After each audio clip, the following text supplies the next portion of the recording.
Hello, and welcome to ways to keep a diary and journal and how to stick with it. So first off, sorry for the cringy ass intro and for this voiceover. I just don't know how to work iMovie. I'm gonna be honest. I just don't look like cat crap today because it's Corona season and I've been just had nowhere to go. I don't have to go to school. But let's just jump right in. So I think the first thing that I think keeps me keeping with it and sticking with it is the mindset. People don't talk about this very much, but your diary is your space. It's just for you. It's your intimate thoughts. It's only for you. Like, I know some people have nosy people, but ignoring that, your diary is just a safe space for you to just be completely yourself, unapologetically you, no one there to see it, no one there to judge you. It is just you. Something else I think in the mindset of it all is you can think about throughout the day of what do I want to write? What do I want to add in today? What I feel is important to note. That always gets me excited to write because I'm thinking, oh, I need to write that. I need to put that in. So that always makes me feel like, oh, shit, I should write and I should put that in. Something else I think really important to say is that it's a judgment-free zone. This goes into the first point I made, but this is just a judgment-free zone. It's entirely yours, entirely your experience, your intimate thoughts. It's just you. It's whatever the fuck you want to say. It's just you, and it's for you, and it's yours. And something else very, very important is that you don't have to write every day because no one's watching. It's just yours. Only you can control when you write. It's not like a teacher where it's like, oh, it's overdue. It's over, whatever. It's entirely just whenever you want to write, whatever you want to write. It's just your space for whatever you want. You can write lists, you can write your day, you can have a bullet journal. It's just yours. It's just yours. At the very end of the day, it's no one else's, and it's your intimate thoughts, and it's your experience. And I think that's an important mindset to have, at least for me, when I go into journaling, and it's the thing that made me stick with it. The second point I want to make is to get a journal that makes you feel like you want to write in it. It makes you excited to use it, just makes you want to hop right in. And this means getting a journal that, first off, the most important thing is either, ruled, dotted, has grids, is blank, whatever you feel most comfortable writing or drawing or whatever, that's what you should get. I mean, that's an obvious one, but that's just something important to know before you buy it, because I've accidentally bought, I don't like blank ones. I'm really like a ruled person, and I've gotten a ruled one. I'm like, oh God. Oh my gosh, a blank one. That also can be said for formatting. So some people I've heard said they really, really don't like bleach white paper. That's very, very white paper. That sets the people off. Sometimes there's a smell.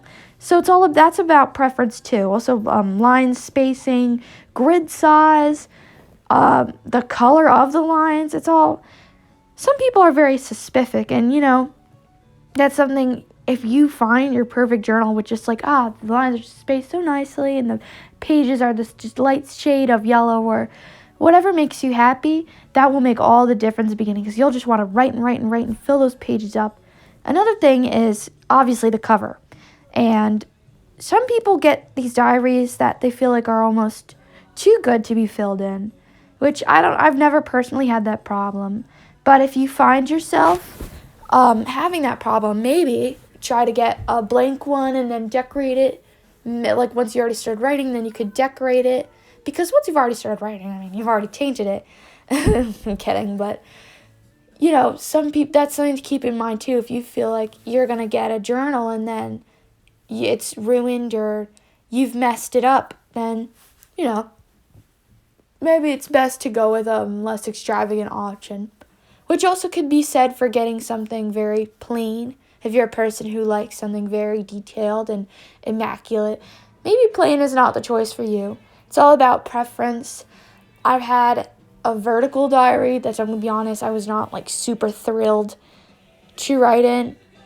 I did actually finish it. I grew into it. Here, let me see if I can add a picture of that real quick. So yeah, as you can see, it's more horizontal compared to a regular standard one, which is next to it. And that kind of set me off for a while. I was thinking abandon it. And if you're not comfortable with one, then just drop it. I mean, sometimes it's a problem with like moleskins, get like that really expensive ones. Some people, yeah, they're just not feeling it. And like I said, the diary is your space. That's just yours. And if you don't feel like you don't want it anymore, you don't want to be in this one, then screw it. It's not. Then that's moving on. Now to my third point, get supplies. So it may seem kind of stupid because what if you don't stick with it? Now you're stuck with these supplies.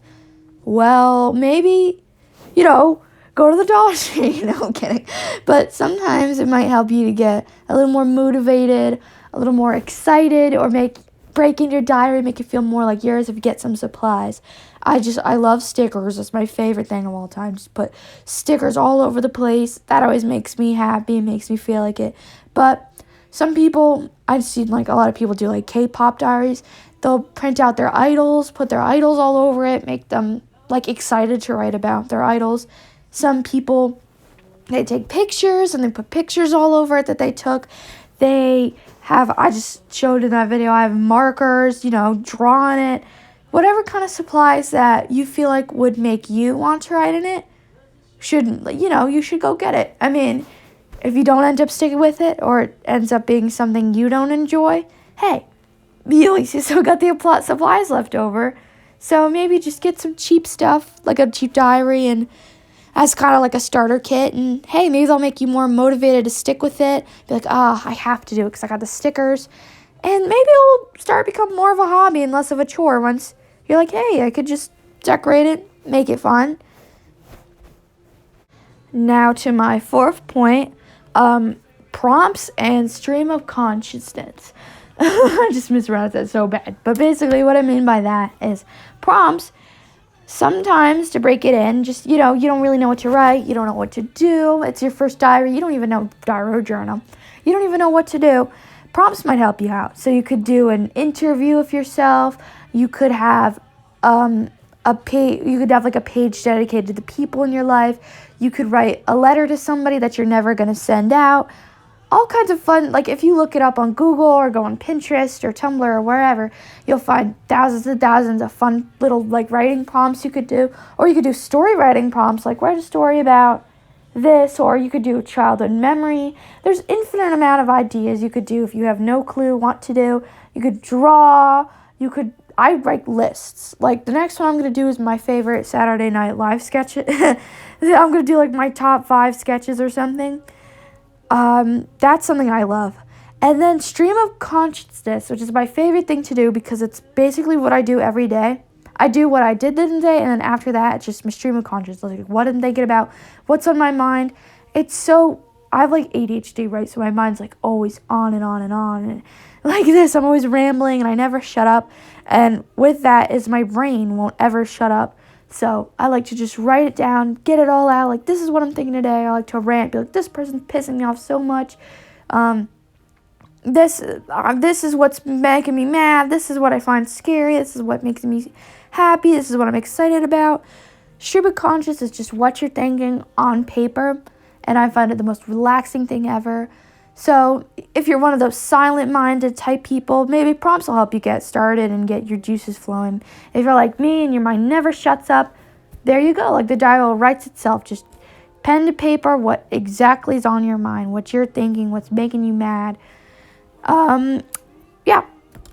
And finally, my last point, I think along with the first one, this is the most important one.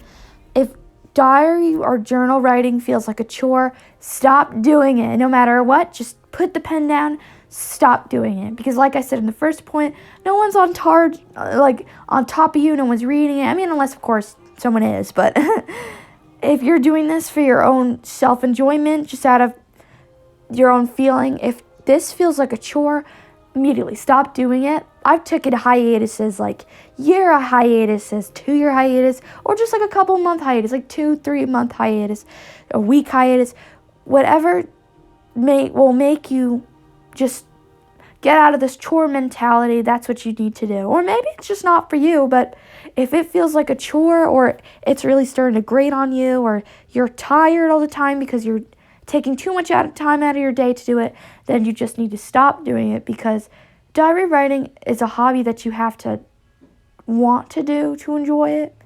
It's just something that you need to, if you're going to do it, you have to want to do it. And don't feel bad if your writing is mundane or stupid, because it's better to be mundane or meaningless than forced, if you understand what I mean. So that's the end of the video, and I really, really hope you enjoyed it. This is pretty much my first video, so I'm sorry it's not great. It has like a lot of random pictures in it, which, by the way, not all the pictures are mine. Especially the ones that like look professional, those aren't mine. And the stickers, those are mine. I just put that in as ideas.